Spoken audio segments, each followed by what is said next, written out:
Warning. Censorship. Warning. You have been warned. Oh, welcome to the Rebel News live stream on this, a Tuesday, November 17th, 2020. I'm David Menzies, and my co-host, as always, every Tuesday and Thursday, is the lovely Sheila, the she-devil Gun Reid, broadcasting from somewhere in the hinterland of northern Alberta. How you doing, Sheila? David, I'm doing better than I deserve. I have to tell you that I love that censorship warning at the beginning.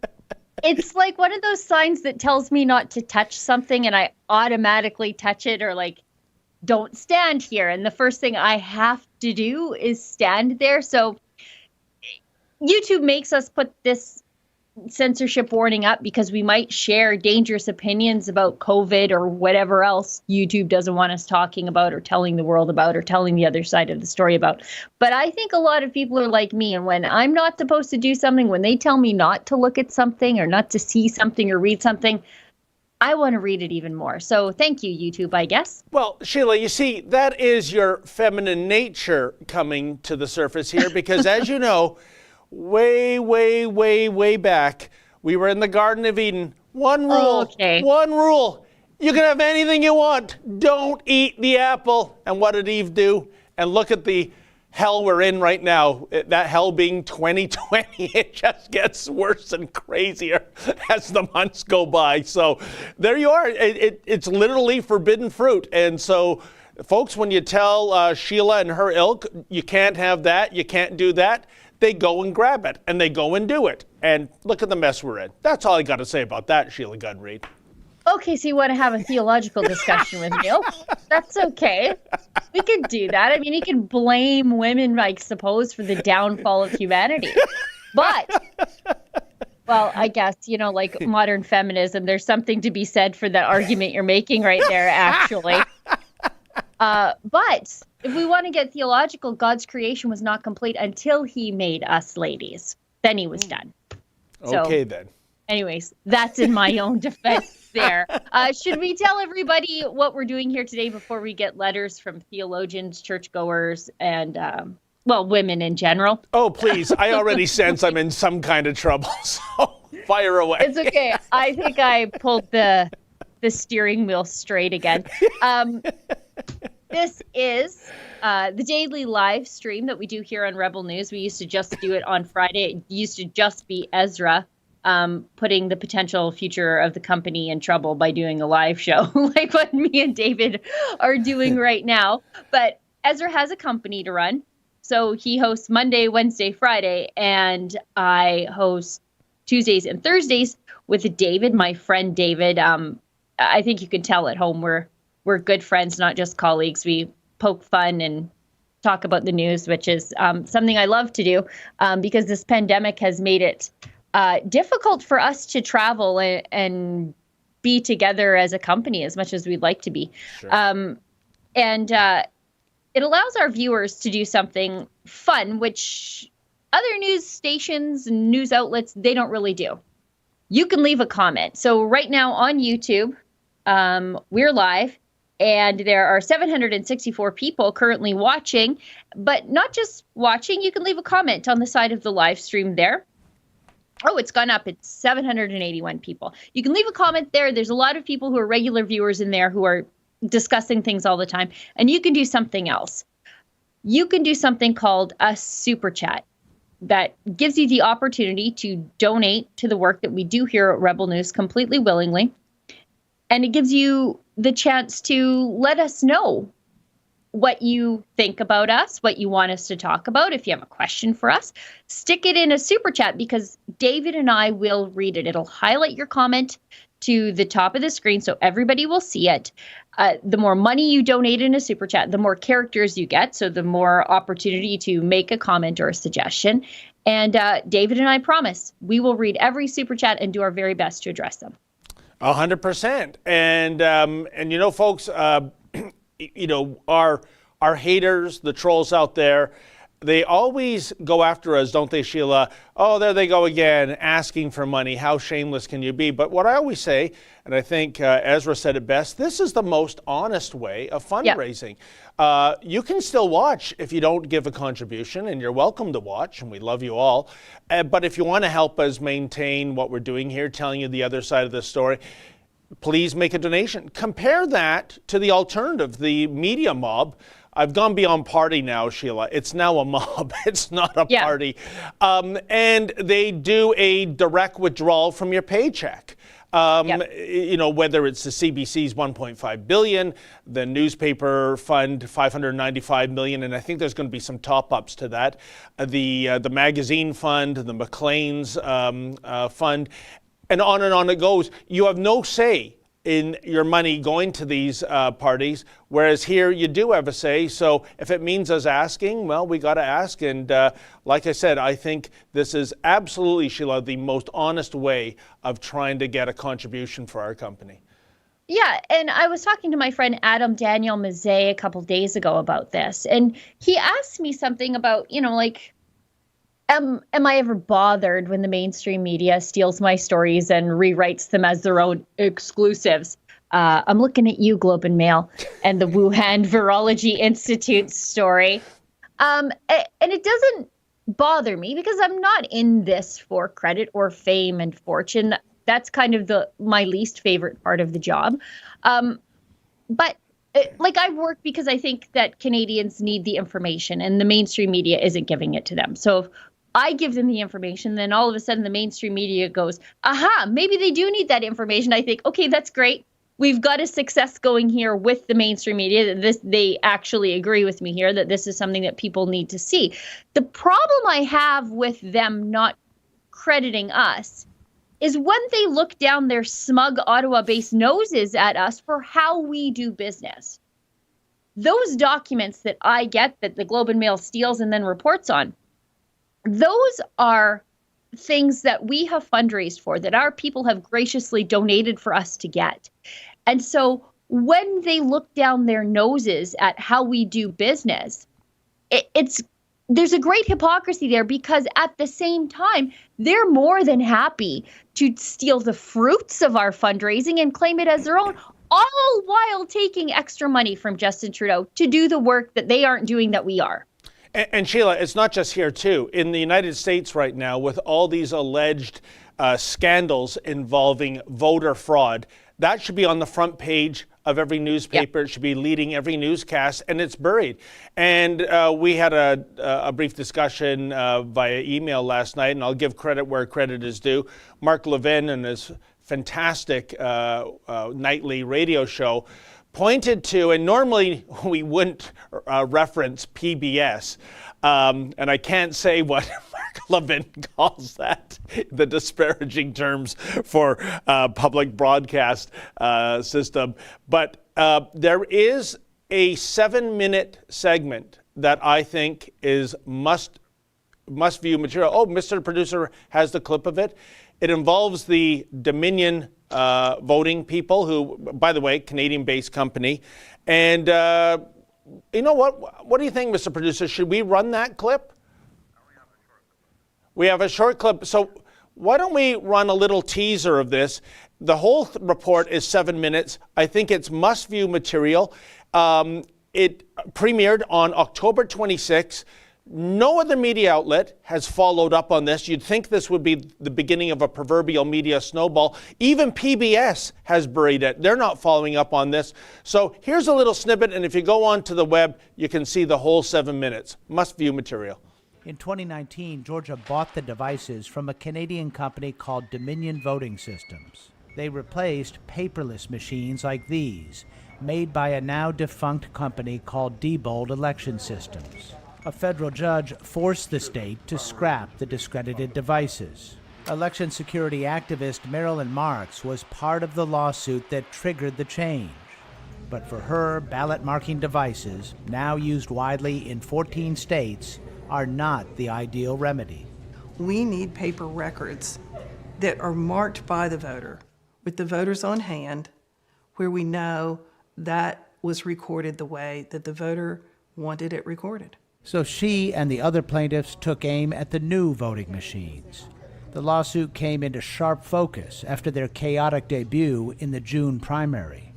The poll pads took as long as 30 hours to download the voter database, displayed the wrong races, and would randomly shut down. And the power-hungry ballot marking devices blew circuit breakers in numerous locations. Poll workers, many of whom had no hands-on training because of the pandemic, were often befuddled by the new technology. We've learned a lot of lessons. We're putting technicians in every single polling place. We have to make sure that not only do the poll workers know how to use the equipment, but then these technicians are then going to be relied upon to fix any issues. We want to just fly under the radar and do our jobs and, stay away from the news. Oh, yeah, and you know what? They are staying away from the news.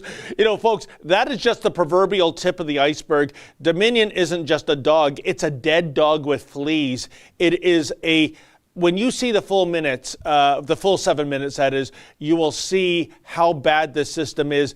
The scary thing, Sheila, is I believe it is in 30 states. Some states, such as Texas, took one look at this thing and said, not a chance is this going to be allowed in. But more to the point, these are allegations, but still, once upon a time, the media would run with this. They would have, remember that thing called investigative journalism? Because I think if these allegations are provable about this voter fraud, where entire states were turned from Trump to Biden, this is a scandal that makes Watergate look like a little white lie, Sheila. Yeah, it's funny that he says, we just want to fly under the radar. Yeah, I bet you do. I bet you do. I mean, Kian's video is very accurate. Everywhere that these machines, or not everywhere, but a lot of places where Dominion voting machines are used, and in some kind of what the heck just happened here? How did all these votes magically appear?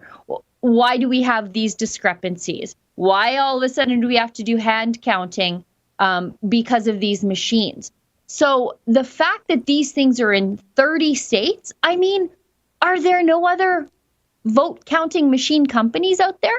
Like, is this it? Is this just the one company? Why is this company so prolific and yet still so, to use the language of the left, problematic?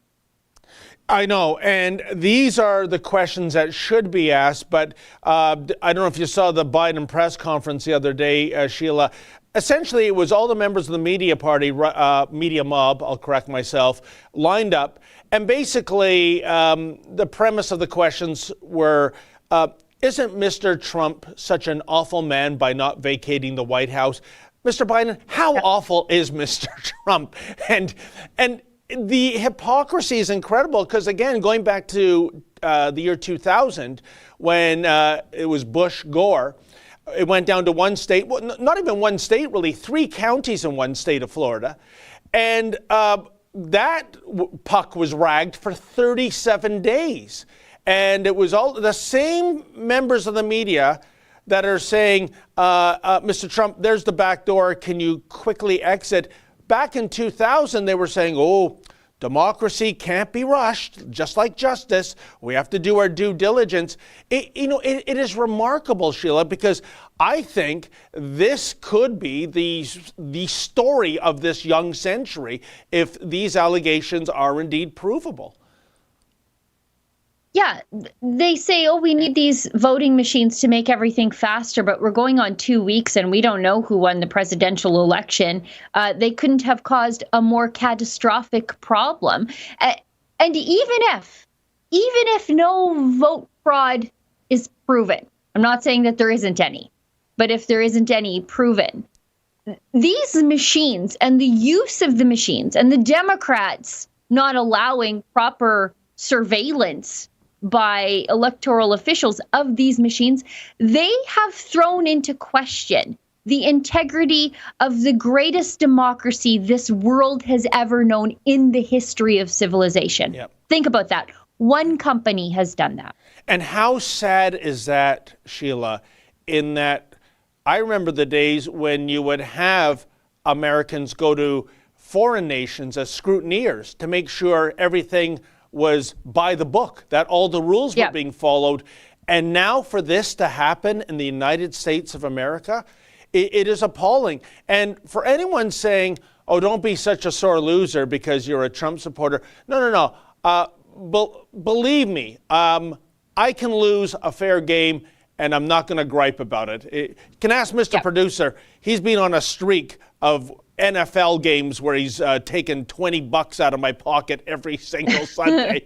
And I politely give him the money, no questions. But if it's a rigged game, right, if there's shenanigans going on, that's what's got me mad. And Sheila, there is so much anecdotal evidence, beyond anecdotal evidence, people swearing testimony under threat of perjury about shenanigans going on that were clearly illegal in the voting process. And it has to be investigated. And I don't care how long it takes, but I worry that the clock is ticking, and I just wonder if there is enough time on the side of Trump to get these allegations before a court of law. Yeah, I'm not sure. I think time is slowly ticking down, and it's not happening all that slowly. It's happening quickly. Yeah. These things have to get moved into a court of law. They just can't sit there as allegations on the internet. And maybe the Trump team is doing something and moving faster and compiling affidavits, and I sure hope they are. I'm not sure that anything that they do will be able to overturn what we've already seen. But I think people, if there is vote fraud here, people should go to prison for a very long time for the damage that they've done, like I said, to the integrity of the democracy, of the greatest democracy this world has ever known. And can you imagine, Sheila, what the state will be in terms of some cities if this election result is reversed? I mean, we saw on the weekend peaceful Trump supporters gathering in Washington, and Antifa thugs and Black Lives Matter thugs sucker punching elderly people, sucker punching women, throwing fireworks at restaurant patios. And why? I mean, so far, if you ask most of the media outlets, they've called it a Biden win. What are they upset about? Can you imagine if it's reversed? It will be very ugly, but still, if the results are provable, then you got to go with the correct results.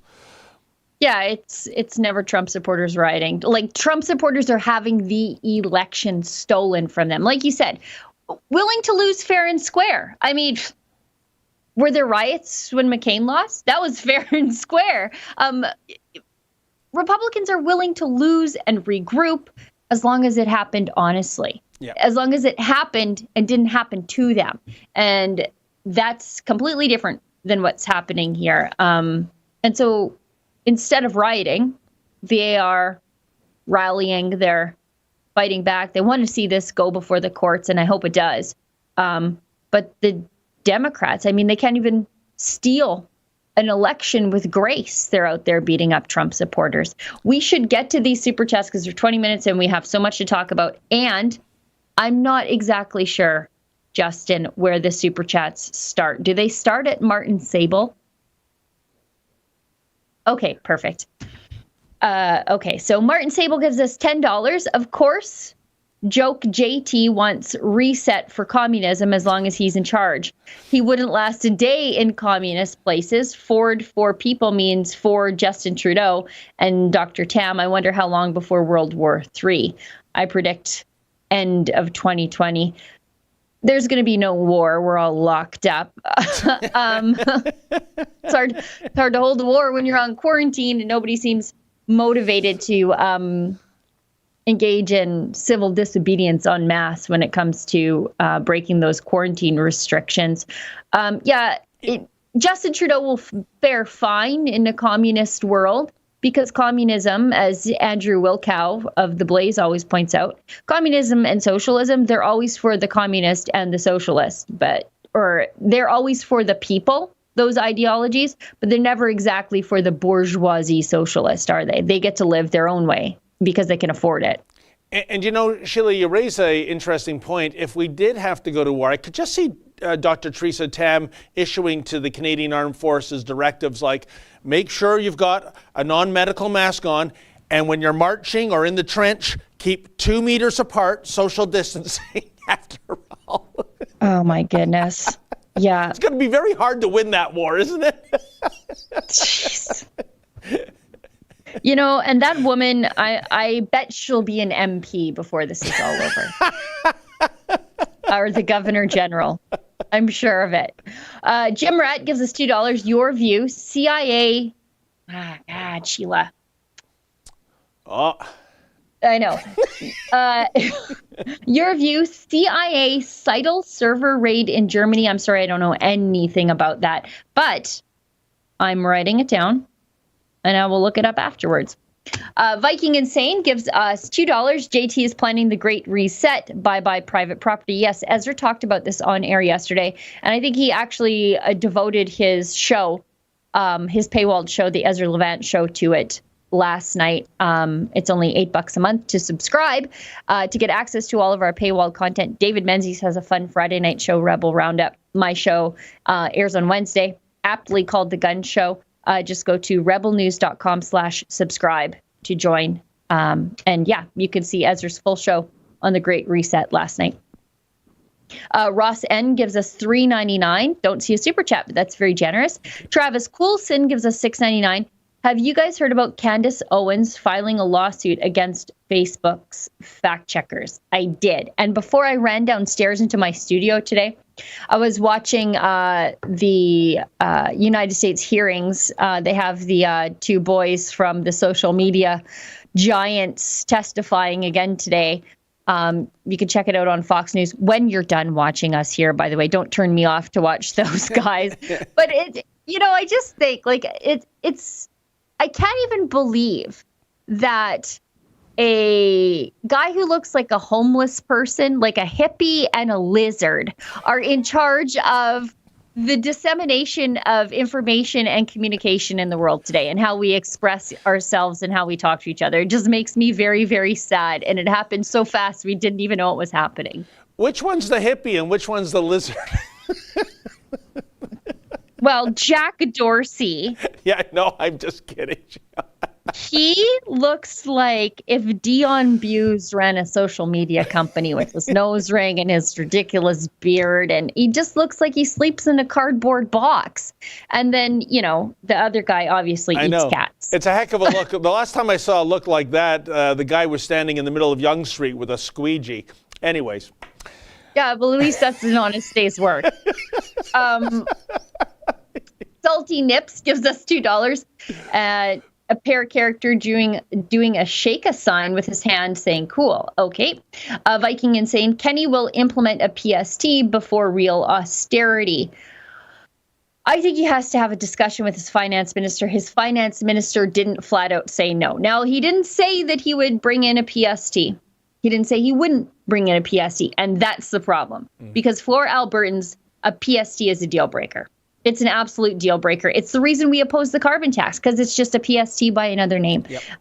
And so we need some real clarification around that. And maybe when I'm at the legislature, I will see if I can talk to Minister Taves and ask him for clarification about a GST. Solid as a B-ball gives us $5. Seems like they won't close malls and schools for politics. They're quickly running out of scapegoats. The lamestream media has really pushed for this hoax. Yeah, if you get a chance, again, don't do it while you're watching me and David, but if you get a chance, you can tune into the press conferences that the Alberta government holds.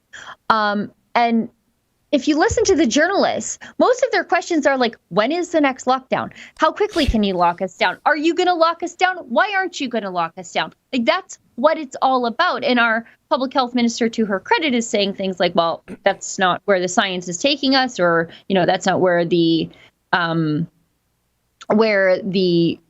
cases counts are coming from. But they're just so eager to have everybody locked down so that they can go back to doing press conferences via Zoom and they don't have to get dressed from the waist down to go to work every day. And you know, Sheila, again, the folly of we're all in this together, because when if there is a complete lockdown, as you know, the non-essential businesses will be closed down. So maybe if you're a florist, for example, maybe if you sell shoes or sell clothing, well, that's not essential.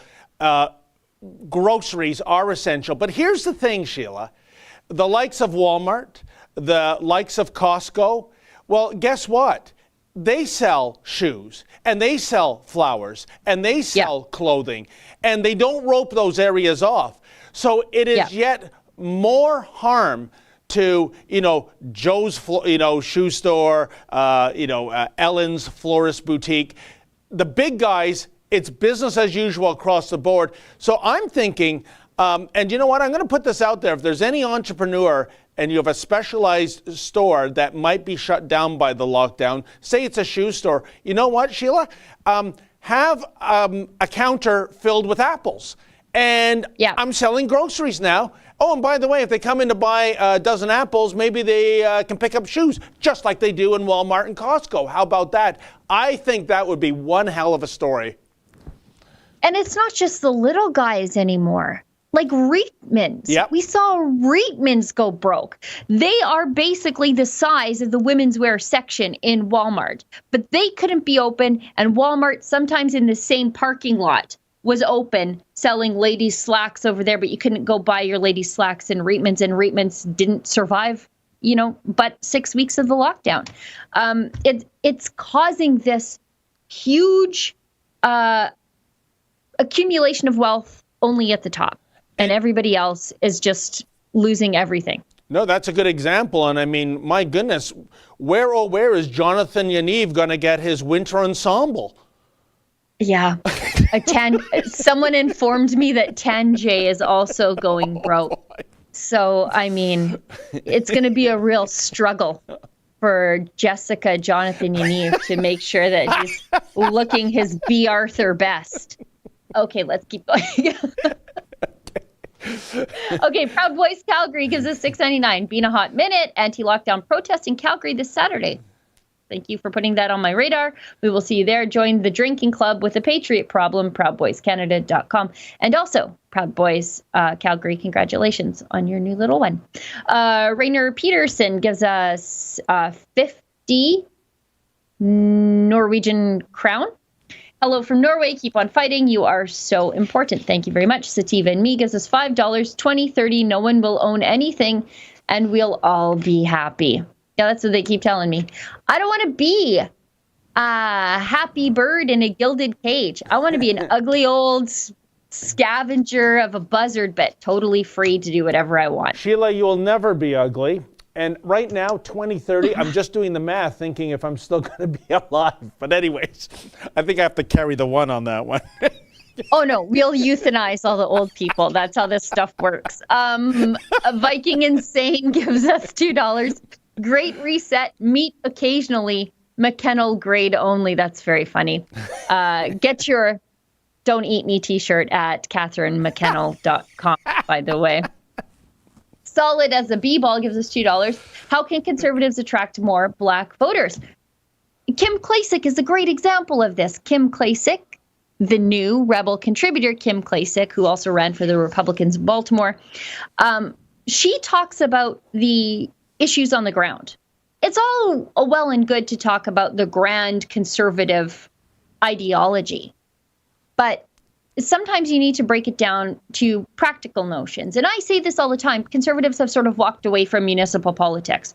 We focus on provincial, we focus on federal politics and even international politics, while neglecting the fact that municipal politics, garbage pickup, and property taxes and fixing the potholes and all that sort of stuff, and ugly art installations where they waste all your money on things that look like garbage. Calgary, I'm looking at you. We don't pay attention to those things anymore. And those are the things that affect us first. And Kim has done a really great job of showing people what 50 years of Democrat rule in Baltimore really looks like. And it looks like dereliction. It looks like a wasteland. It looks like a third world country because of anti-business policies. And I think the way to attract more people of any kind who are stuck in these Democrat-run cities, but particularly minority voters, because they seem to be the ones left behind. We have to be better at communicating those ideas, those practical things right in front of them. And Kim's done a great job of that. Weren't her ads walking through the streets of Baltimore just incredible, Sheila? And that was yet another one of my biggest disappointments. I thought she had a great chance of getting elected, and but the same old in Baltimore, I guess. And look at what they're voting for. And if you don't know what I'm speaking of, folks, Google her election ads and just see the desolation. And I guess if the people are happy with the way things are, I guess, you can't save people from themselves sometimes, Sheila? Sometimes it takes a little bit for people to break the habit of voting a certain way, because it does become a habit. You're like, oh, my dad was a Democrat voter, and I guess I'm a Democrat voter too. It was the same here in Alberta. People were PC voters for generations, 2 generations, 40 years they were in power. Yeah. And it took a while before people understood, okay, well, the Wild Rose are stronger conservatives. And then the UCP iteration of the conservative movement, it takes time, but not a lot of time, for people to, say, we don't have to vote this certain way anymore. We can try something new. I mean, and really, for people in Baltimore, what do you got to lose? Could it get any worse? Okay, let's keep going. Eddie Fox gives us $5. Great job. Thank you very much, Eddie. Muzzle Flash gives us $2 Australian. They say that domestic pets might have COVID-19. I don't know. Can you catch it from eating them? Because maybe Catherine McKenna will get it then. Maybe she shouldn't eat the dog. Mike G. Super spreader. Mike G gives us $5. What is your opinion on the social credit system? How will it affect Canadians' personal spending and privacy?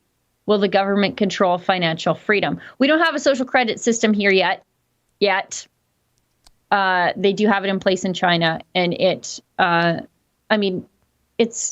leads to self-censorship. Basically, that's what it is. It's self-censorship because, the government is monitoring all of your behavior, your spending, your purchases. They learn everything about you through your financial transactions and your behavior in places. And that's not here yet, but that sounds like a great reset thing, doesn't it? Sativa and Me gives us $5. Trump, Biden, 2 wings, same bird. I'm not so sure. Biden is the epitome of a swamp creature, and Trump is something completely different. Kyle McGregor gives us $15 Canadian. Can we get more physical details about these quarantine and other camps? How green are they? Solar panels, garden plots, green furnace chimneys. You know what? Stay tuned. We are looking to get as many details as we can about these quarantine facilities, and the government is just not forthcoming. In fact, in one instance, one ministry says, what quarantine camp? Yeah. But that we've seen with we've seen them with our eyes. And we've seen them put out the RFPs for them. So, Donna Carter gives us $5, pear-shaped character doing a mic drop thing. Thank you. Viking Insane. Canada is a testing ground for UN social engineering. Mark Cougar gives us $5. Epoch Times just released a story that the Clinton Foundation donated to Dominion voting systems. Well, there's the opposite of the good housekeeping seal of approval, Sheila? It's nice to see that they've given some money that people gave them to help Haiti to their friends in the election meddling process. I'm going to look into that to confirm that that's true. But you know what? Not surprising to me. Yeah, I just don't know why the Clinton Foundation is donating to a private company. That seems strange. Cassandra Marie gives us $5. Shout out for being my favorite news source. Thank you very much. Thank you. Susan Dahmer, $5. I refuse to shut down. I'm self-employed. What have we got here? Di gives us $2 or $20. Regarding Remembrance Day, is it the county or the country or Toronto in particular that seems to be forgetting? it was only 10 or so years ago we had people getting out of their cars on the highway.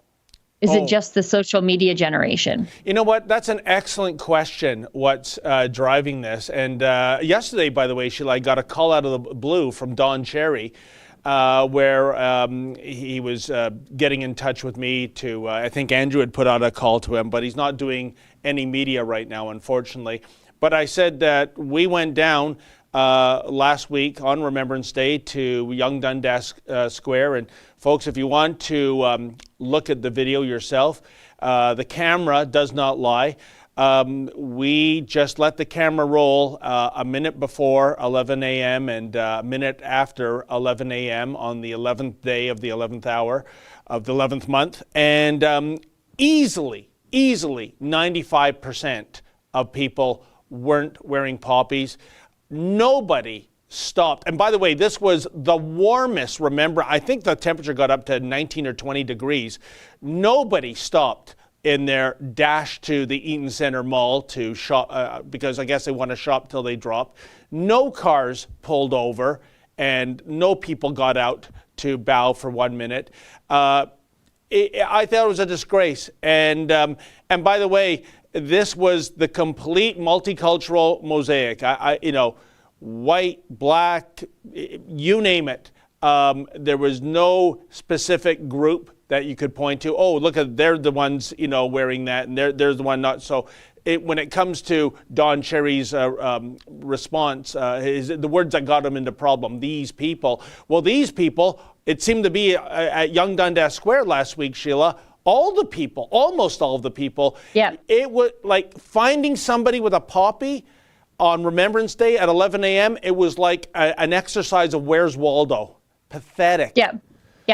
You know what? I think we should stop right here and go to Andrew's video. Okay. Because I want to go to Andrew's video because it's very important for my email health and my sanity that this information get out there.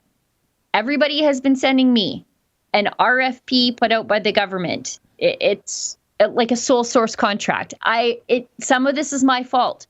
I've trained the public to go to buyandsell.gc.ca to see the sole source contracts for themselves, to see what the government plans to do next. You can tell by their contracts and their requests for interest and information and procurement. You can see all of it there.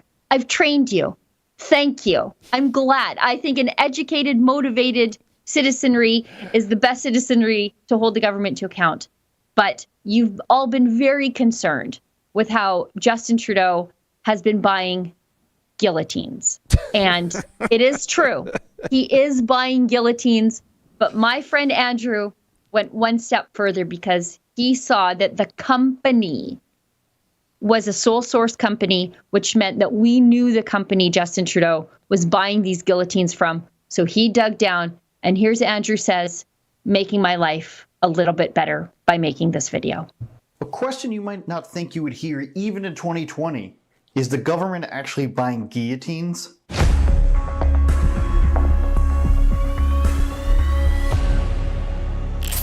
Hundreds, if not thousands of emails, social media messages, and questions later, you might have seen this page show up on your newsfeed. It's a government order for programmable hydraulic guillotines. Now, with all this talk about building back better and global resets, you can understand why so many people are a little bit weirded out by this. Building back better means getting support to the most vulnerable while maintaining our momentum on reaching the 2030 Agenda for Sustainable Development and the SDGs. Canada is here to listen and to help. Suffice to say, a lot of people have a lot of questions. Now, usually these orders have a better explanation than the face value of it. We've had tear gas that was actually meant for training, but we've also had worse answers like COVID isolation camps. Now, at this point, we weren't sure that we found the right place. We were a little bit concerned why an empty hotel had 24/7 security, and we were also wondering why there were individuals walking around in blue high-vis vests. They were everywhere. So is the Canadian government really? Are they actually buying guillotines? Well, the answer is yes. Yes, they are. But is it French Revolution-style guillotines? Is it even UFC-style guillotines? No, thankfully it's not. It's actually for paper cutting. And you can see right there on the public order, it's intended for Public Works and Stats Canada. As well, if you go onto the company's website and type in a search for hydraulic guillotines, several models of paper cutters come up with the word guillotine in the description.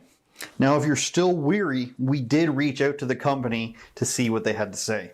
A guillotine is a paper cutter. It's not like a French guillotine that's cutting heads off. It's a paper cutting machine. So if you print on paper, you need to cut the smaller pieces of paper. You take the machine and you cut the big paper into small paper. That's how you make business cards. That's how you make all kinds of things. I really hope that this means we're going to get some business cards from Justin Trudeau or Theresa Tam or maybe Catherine McKenna, or is that against the environment? I don't know. Here's the thing, Sheila. Why, given that the vast majority of the populace on this planet would associate the word guillotine with a device that chops off one's head, originating from France, why would you, appropriate that term for something that just slices paper? Why not call a thing that slices paper, I don't know, a paper slicer? So I know. So much care must go into I think of, the now defunct American Motors Corporation, April Fool's Day, 1970, to further tempt fate, they roll out the AMC Gremlin. Now, a gremlin is a mythical creature known for sabotaging machinery. I think if you're going to roll out something called the Gremlin on April Fool's Day, it better be one of the best cars ever built. Instead, it's probably on everyone's top 10 worst cars of all time. It's just too much tempting fate going on there. Why are they using that term, Sheila? I don't know. I have no idea. But I thought that this whole story and the fact that people are sending me this thing over and over and over again, it speaks to, I guess, how they feel about Justin Trudeau.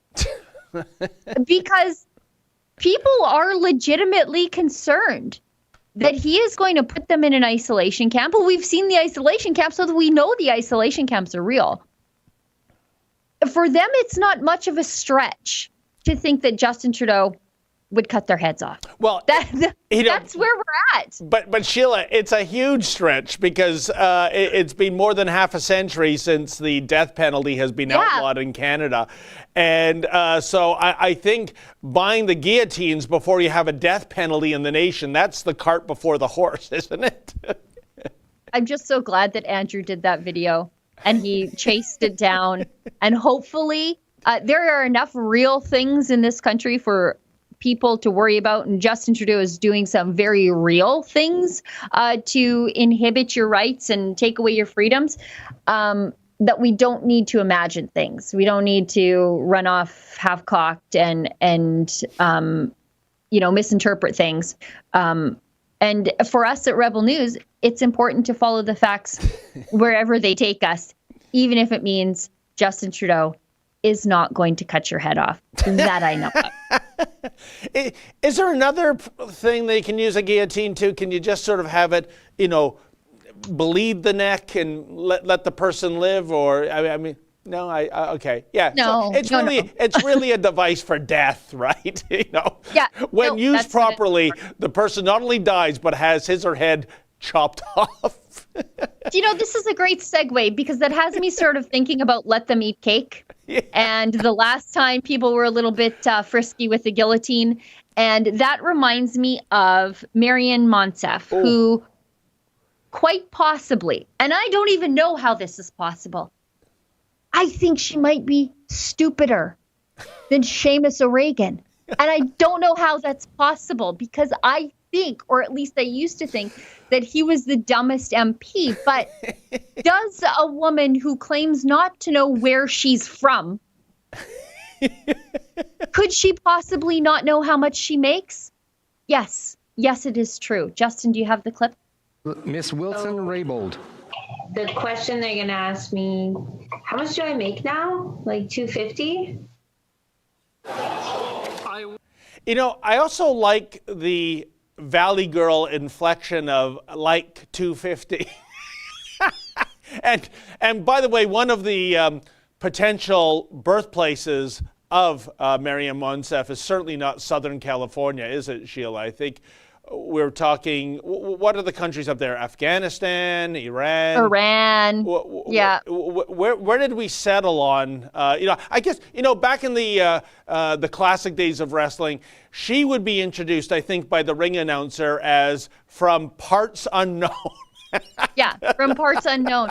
What a great place Canada is that you can lie about where you came from, fudge all your immigration documents, and then earn so much from the taxpayer that you don't even know, like $250 or $270 or how much you make. What a wonderful place this country is, And the Liberals seem to really hate it. They want to call Canada a genocidal state or, a systemically racist state. Maryam Monsef is the perfect example of how we are probably overly generous and overly great in that she can be so dumb and yet make it to the highest positions of power in this country. Sheila, my only dealings with Maryam Monsef was at World Press Freedom Day. I can't remember if it was 2019 or 2018. She was the Speaker of Honor, I guess, and I tried to scrum her. Now, it was a very perverse situation. I was trying to get answers from an elected MP on World Press Freedom Day at a World Press Freedom event. And do we have that video? Well, folks, you judge for yourself and see if she was answering my questions. The United Nations told our reporters they were banned from covering their conferences due to a directive from the Canadian government. Do you support that? I hope you support what we're doing here today, which is ensuring freedom of expression and an independent free press for your colleagues around the world. But that's precisely the point. We traveled to Morocco, we traveled to Poland, and we were shut out of UN conferences because of an edict from your government. Does that sound like world press freedom to you, Minister? What we're doing today is supporting an independent and free press in some of the most troubled regions of the world, and I have no doubt that you rejoice in this investment and this initiative. Well, but how do you square the fact that you won't even let Canadian journalists that might have a dissenting opinion about things like immigration and climate change to attend UN conferences? And here you are advocating for World Press Freedom Day. Thank you. Thanks very much. Okay. This doesn't look like a lot of freedom, ladies. Well, she's in her private area now. Thank you very much. Okay, then. Well, there you go. And then security came along, told us we had to leave. David, you weren't listening because she said she was ensuring press freedom for your colleagues around the world. Around the world, David, not in Canada, where she is. The dumbest MP in government being forced to answer questions she doesn't have a clue how to answer. And Sheila, I wish I had the material in front of me. Some of the documents that were distributed there, it was things like standing up for trans journalists in third world nations. I'm not making this up, and yet here I am. Basically saying to the minister, what kind of car do you drive? And her answer is, my drapes are green. And then, could you kindly leave? And so and that took place at Chorus Entertainment. A journalism, a building where, there's TV and radio stations that are housed there. A place I used to go as a weekly commentator. And I'm given the bum's rush, Efren and I, and there we are out in the rain looking in at all the approved members of the media party lining up and having a very civil Q&A with Minister Monsef. Unbelievable. And you know what I'm talking about, Sheila, because, you were the journalist, of course, that went to Poland. For me, and Mr. Producer, it was Morocco. And we got shut out by our own government. Where's the world press freedom for Canadian journalists? We know it was the government who told the UN to ban us. We got it in access to information documents because they forgot to redact that part. We know it was them. A member of the Canadian delegation told the UN to ban us for harassment. because for the UN, harassment is just asking prickly questions when you're a climate change skeptic, such as myself. And I'm not even a climate change skeptic. I just don't believe that taxes change the weather. Yeah, I remember. Anyway. That was your fault. I think you asked a native an insensitive question. My insensitive question is, who paid for you to come here? That was that was it. Yes, we got to get back to the super chat, Sheila. Yes. Let me just poke up the screen here. Oh, I forget where I left off. Wonder if 2030 child, yes. Martin Sable gives us $5. Wonder if in 2030 child Justin will give up daddy's 300 SL or vintage car worth 2+ million. JT probably thinks apples and potatoes grow up in Walmart. Mr. Hammer Dance gives us $2.23. Keep those teeth sharp, guys. No compromise. MEC gives us $2. Have you seen The Nurse in Britain? Thank you to you both. I have not. I'll write that down right now. Bedrock gives us $5. What does an Avi need to do to get on the gun show? Are you talking about Avi Yamini? He needs to be on the right side of the day. Because when I'm recording the gun show, which I'm doing right after this, it's the middle of the night for Avi Yamini, and he's out there giving her during the day. So I think you get your Avi fill anyways with his video output. SA gives us $13.99. The mayor of Calgary asked for, quote, multi-generational isolation sites. Yes, he did. What's multi-generational isolation sites? I think condos? Like multi-family housing where you could put grandpa on the main floor and then mom and dad in the middle and then the kids up on the top. I don't know. And Calgary Alberta doesn't have a crazy COVID problem. I think the other day we had 10 deaths. Not a single one of them were under the age of 65. Some of them were in their 90s and they were dying with COVID-19. So why do we need to isolate families, multi-generational families? Why do we have to do that? Why are we locking up little kids? This is gross. David Reed gives us $50.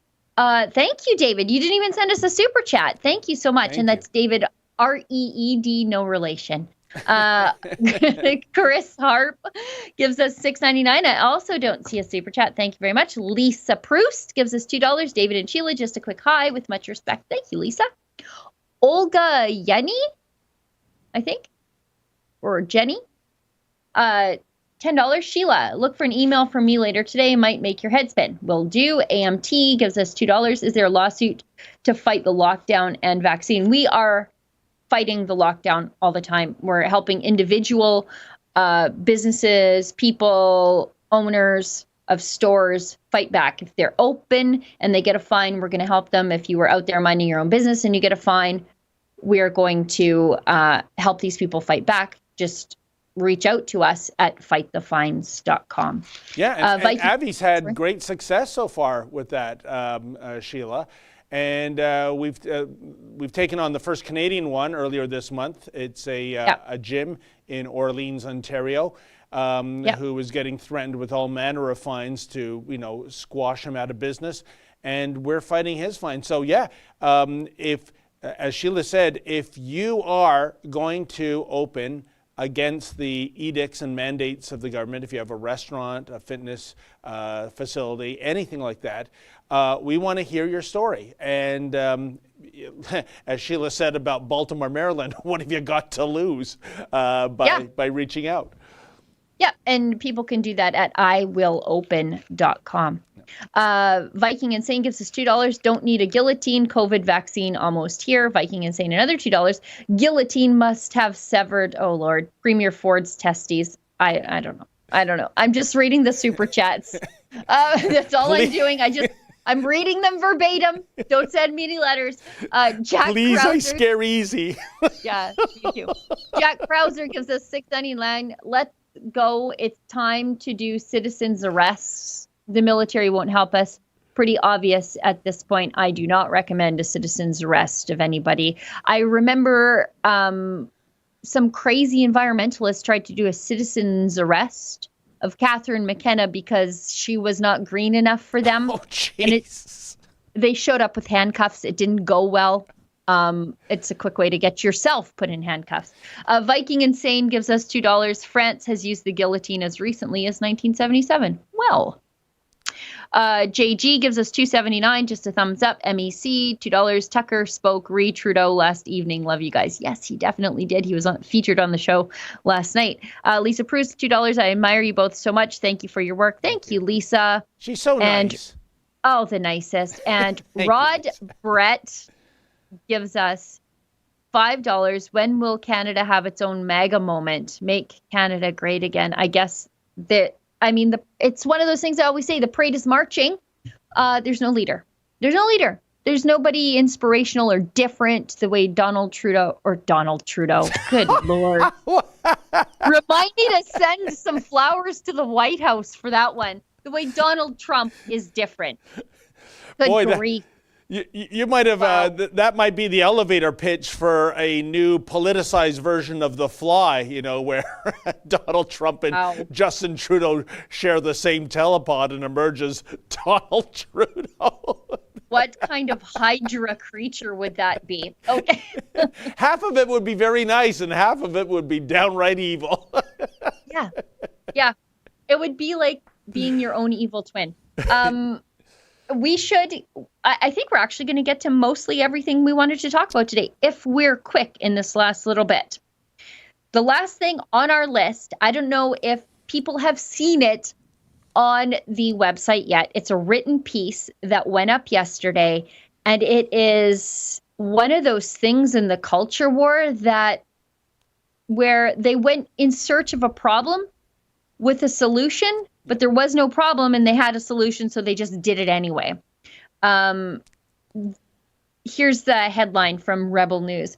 Police Griffin logo, quote, heavily resembles the KKK dragon, says the city's Commission on Human Rights. And now this is not like a kangaroo court human rights commission. This is like a panel of busybodies that go around looking for reasons to be offended, and the city pays them for it.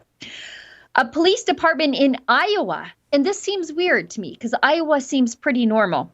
A police department in Iowa is accepting submissions to change its logo because it allegedly, quote, heavily resembles the KKK dragon. The Waterloo Police Griffin logo was adopted in 1964 and reportedly leaves many citizens and residents feeling uncomfortable and distrustful when dealing with the Waterloo Police Department. They want me to believe that a little Griffin logo, like the flag of Wales, is making people feel uncomfortable when they're talking to the cops. Like when you're speeding and you're like, oh, you're giving me a $400 ticket? That's fine, but your logo is making me feel uncomfortable. I just don't believe this.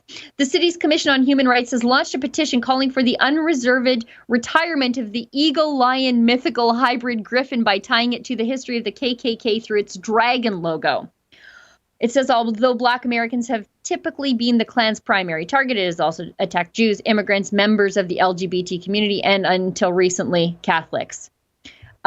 This is the best line, though, and this is from our web editors, and we don't deserve how good they are. Griffins and dragons do share a superficial resemblance in that both have wings and neither exist. Yes. I can't even believe this is a real story.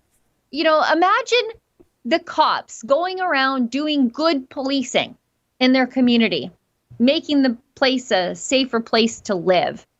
And some busybodies employed by the very city that you are protecting say that the little patch on your sleeve is making you look like a racist, even though you haven't done anything wrong. This is like peak nonsense. Sheila, you nailed it there. I mean, the Human Rights Commission, the Human Rights Tribunal, in and of itself, they are kangaroo courts. They don't follow the proper rules that you would see in a real courtroom of justice.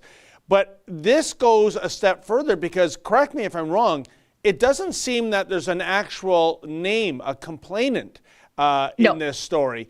So it's almost as though the Human Rights Commission is going, oh man, this COVID, business is slow. And as you know, folks, the number one rule of a bureaucracy is always to grow the bureaucracy. You never contract it. So it's almost like the Human Rights Commission is saying, gosh darn it, if no one's going to get offended by that their Griffin logo, we'll get offended for them. This is unbelievable. And I mean, where does it go from there? I know the University of Guelph, their nickname is the Griffins, the Guelph Griffins. And I think there's only a certain way you can draw that creature, that mythical creature, as you pointed out. I guess, is the Guelph Griffins, is that our new version of the Washington Redskins? Is that where we're going with this? This is outrageous. And Sheila, nowhere is it mentioned, what is the cost in rebranding all these uniforms and taking that logo off police cruisers? I mean, I can only imagine, and especially right now when we shouldn't be spending a nickel on anything extraneous given, the lockdown that we're in. This is absolutely insane because this is a griffin. Even if, and I don't concede this, but even if somebody saw a dragon and was like, oh my goodness, this is invoking, quote, racial fear and trauma and reminds people of lynching and the state destruction of Black bodies. Even if you concede that, this is not a dragon. This is a griffin. It's something completely different. And again, neither exist. Neither exist. Like, there's a whole host of kids' movies and kids' entertainment are built around dragons, like How to Train Your Dragon. I think there's a couple of those movies out there. Are those invoking like racial destruction or whatever, racial fear and trauma? Or is it just a dragon? Lighten up. It's out, Sheila, way back, I'm going back to the early 80s, there was a Toronto Blue Jay second baseman. His name was Alfredo Griffin. And when they would introduce him coming up to bat, the big Jumbotron would show an actual mythical griffin taking flight. Cool. Guess what? Alfredo Griffin was a black man, so I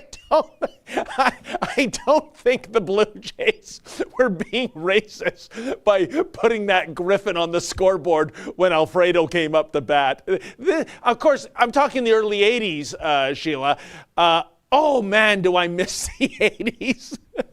I think we have some super chats. We do have some final super chats, and we are 2 minutes past the hour, and I can't get over how stupid this whole story is. If we're listening to the community, then we wouldn't want to do anything that resembles a griffin, which invokes racial fear and trauma, except their problem is with dragons. And I don't know why I'm defending mythical creatures at this point, but this is where the social justice movement has put me, where I'm annoyed, so annoyed that I say, leave the dragons alone. And dragons aren't even real. Okay, Durify gives us $5. Seeing some reoccurring characters show up at protests, from environment to railroads, etc. I wonder how many of those types ended up joining the BLM protests. Well, I can tell you, I recognize some of the same people from Occupy Wall Street. So let's go back to 2012. I recognize some of the same characters both in the United States and in Canada. It's all the same people engaged in the BLM protests, blocking pipelines. It's all the same people. I think this goes all the way back to like the protests that were organized around Hurricane Katrina. I think some of the same people. It's all the same people. Wow. It pays well though. Better than getting a real job, I guess. Half-Blind Hecklers gives us $5. Thanks for speaking the truth. In Canada, got some hilarious anti-Trump hate mail this morning for my window sign. You must live somewhere not as fun as Alberta, because it's nothing to see like a Trump sticker here at all. SK gives us $100. Holy cow. Thank you. And no super chat. Very generous. Wow. Holy moly. Thank you. Appreciate that very much. And I wish I could thank you by your name, but you just put your initials there. So thank you. Viking Insane gives us $2. So the KKK accepts Catholics now. Source, I don't know. The source is some Iowa busybody, I guess. I think the KKK is trying to be more diverse, Sheila. Yeah. Yeah. Didn't Biden eulogize the KKK Grand Wizard or something like that. Oh, by the way, are wizards off limits now too? I don't know.